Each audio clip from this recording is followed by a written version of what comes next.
Alright everybody, if you're watching this, that means the cat is out of the bag. Maybe it's not the first day of the release, but for those of you that are, welcome. My name is Wade from 365 Thermal, and this is a full review on the RIX Leap L6R. That's right, we got the R for a laser rangefinder. Has a built-in laser rangefinder right there into the lens. It's another good one, so check it out.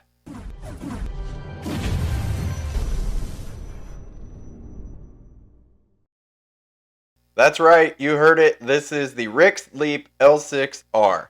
It does have the built-in laser rangefinder right there, a 50mm lens, nice little lens cap here to go over it, but everything integrated. It does have a ballistics calculator with it, guys. For those of you that are familiar with the Leap L6 original model, almost all of the stats are the same, or specifications I should say, are the same. However, there are a couple notable changes and upgrades. A couple of those are going to be it does have an upgraded sensor, so this is going to be a sub 20 millikelvin sensor over the previous, which is a sub 25 millikelvin sensor. It does have a better video and photo recording quality, so it's going to be a 1280 by 720 over the previous 960 by 720. So you are going to have better image quality there on the inside, on this coming through, and on the out on your recording. So keep that in mind. That's along with the obvious laser rangefinder, ballistics calculator, and all the other upgrades. So if you're not familiar with it, I'm going to go ahead and step through what this scope does. We're going to go over the physical attributes, and then I'll get back into all the different specs on this, guys. For those of you that don't know everything about the Leap L6 original model, I'm going to give you a rundown on everything that this scope has to offer. So, first things first, let's get into the physical attributes. So, we have this nice little lens cover here. Very, very easy cover. It does swing open right there, and it does snap back into place. Probably the only thing that I do not like about this is that the lens cover has to stay on one side. Because of the way the built-in laser rangefinder is right here, the door actually attaches to that frame. So it only opens and stays on one side. Whatever, something silly. But that's my only pet peeve about this entire scope. So, probably a pretty good scope. Moving on though, we got the built-in LRF right there into the objective lens. The objective lens here being a 50mm. You can go ahead and shut that so you can see. So it does have this nice little lever right here on the front diopter ring. I really like that being on a night scope. For obvious reasons, it's a lot easier to find it in the dark. Right here on the right side turret, so if you're looking down the scope, your right side turret is actually going to be your battery door. I'll show you guys here. That's your battery door. It just has this one quick little release. Let's see here. Sorry, I'm trying to do it upside down on the video. You just pull that. It's got your single 18650 in there. Pop it back in. Shut it. You will hear that nice little audible click, and that's good. This door does seem to do a little bit better than the original models. I will say that. That was a minor complaint for some people about the original Leap series.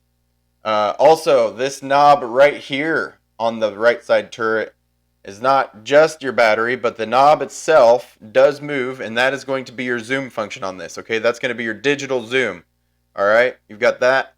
The top right here, the top turret is going to be your power button. Okay, it's going to be your power button as well as your color palette changing. So you're going to use this, scroll through your color palettes, left to right. Going to the left side turret here, left side turret. You'll see the nice little photo picture there. That is how you take pictures, video, and how you do your laser rangefinder. So, single press is going to do your laser rangefinder. Long press is going to be your video. Okay. Also, with this, your scroll wheel on this side is going to be how you access your menu. So, scroll up and down. It'll show you your menu. And as you're looking through your scope, takes a little bit to get used to, but as you're looking through your scope, most of your menu is going to be on the left side here. To select it, you're going to end up going over here, and you'll be using this left and right on the top turret, And if there's a menu on the right side, like you'll see if you go to your Wi-Fi, for instance, the Bluetooth, it's going to say Bluetooth on off over here. It's going to have up and down menu on the right side. You will function that with this one, okay? So they are actually exactly as they would appear going around the scope for how you function through the menu, but it does take a second, right? And then to exit out of your scope, you press this. To enter, you press your photo button.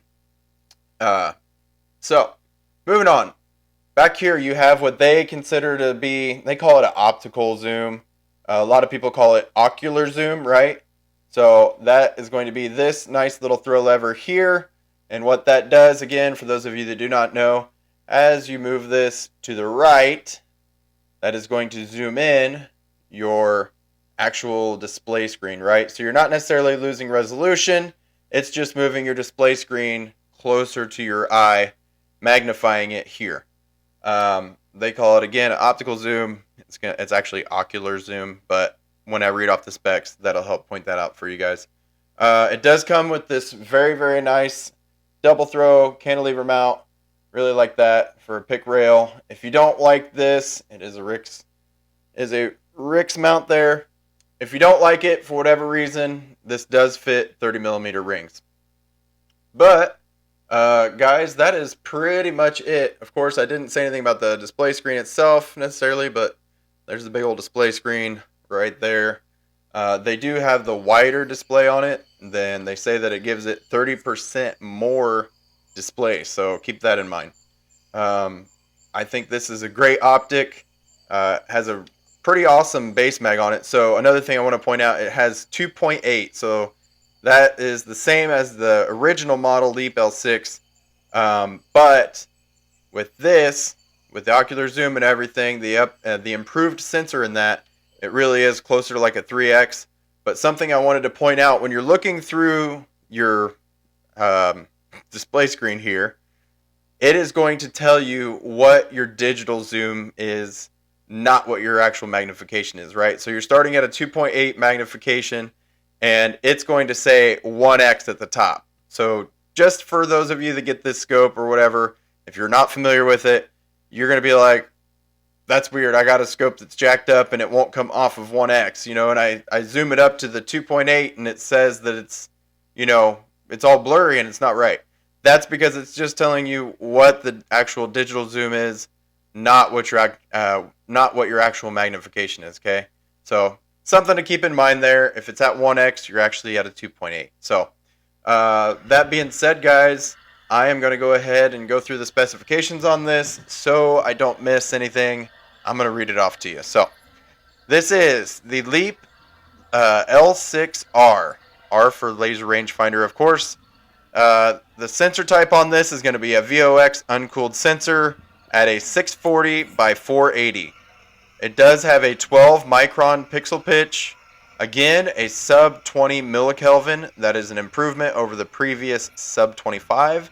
It does have a 50 hertz fresh frame rate, an objective lens of 50 millimeter as well. Again, the optical zoom. So this is gonna be your base mag going to this. So your base mag using this is going to be your optical zoom, right? So that's going to go from a 2.8 to a 8.4. Field of view, linear field of view is going to be a 15.4 yards at 100 yards.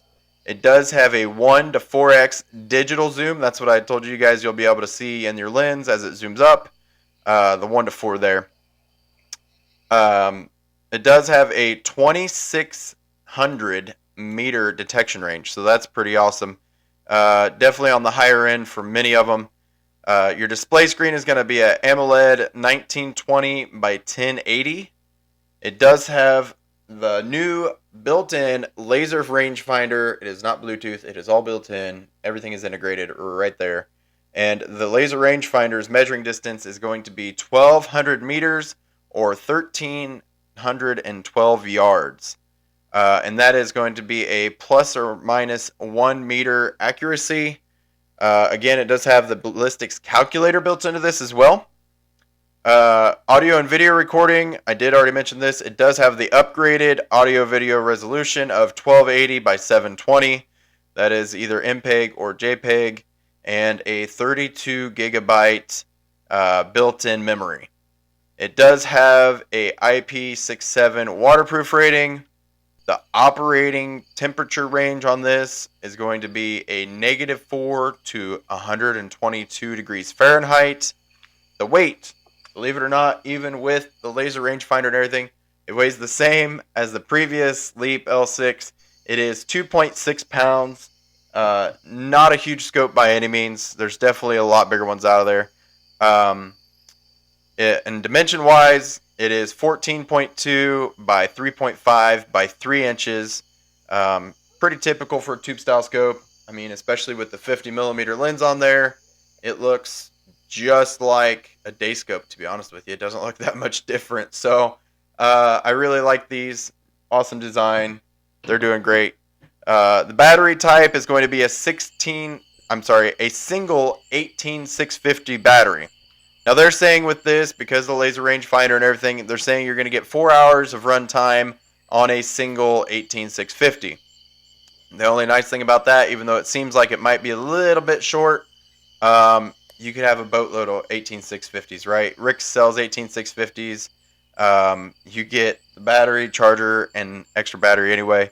You just swap them out, charge the other one. Okay, buy extras if you're going to be out there all night.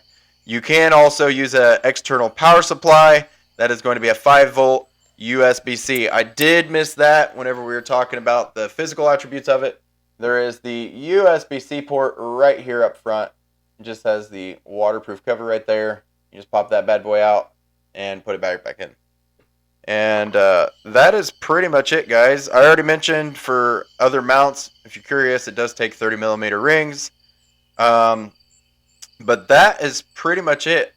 This is a great scope for a lot of different people. I really like that it's finally got the built-in laser rangefinder. I think you'll see more and more scopes going to that. The Bluetooth was a wonderful idea. It's still a great option for those scopes that didn't have it built in to be able to add an LRF to it. I'm not trying to take away from that, but some people find that it can be somewhat cumbersome, and it just can be annoying. Like if you're somebody that's going out every single day and you're going out, hunting all night every day, and you have to pair your Bluetooth laser rangefinder to your scope every single time, that gets kind of irritating. Outside of that, if you're somebody like a weekend warrior, you take it out a couple times a year, it's really not a big deal, and it's a wonderful option to have. So that's just how I feel about it. Guys, thanks for watching this. I hope that I taught you something here. You got a little bit of look at the scope. You got to watch some of these videos. If you want to purchase this scope, please check the link down below in the description. I will have it there. If you're looking to buy any other night vision, thermal optics, tripods, calls, hunting lights, you name it, please go to www.365thermal.shop.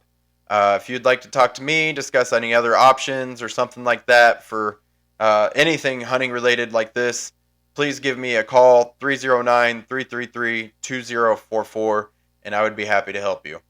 You guys are more than welcome to check out 365 Thermal on all the social medias. I have Facebook, Instagram, TikTok, Snapchat, you name it, guys, I got it. Also, if you don't mind, I don't think it's probably too much to ask, hit that subscribe button and comment down below and let me know what you think. Thanks again, guys. I appreciate it. Have a good day.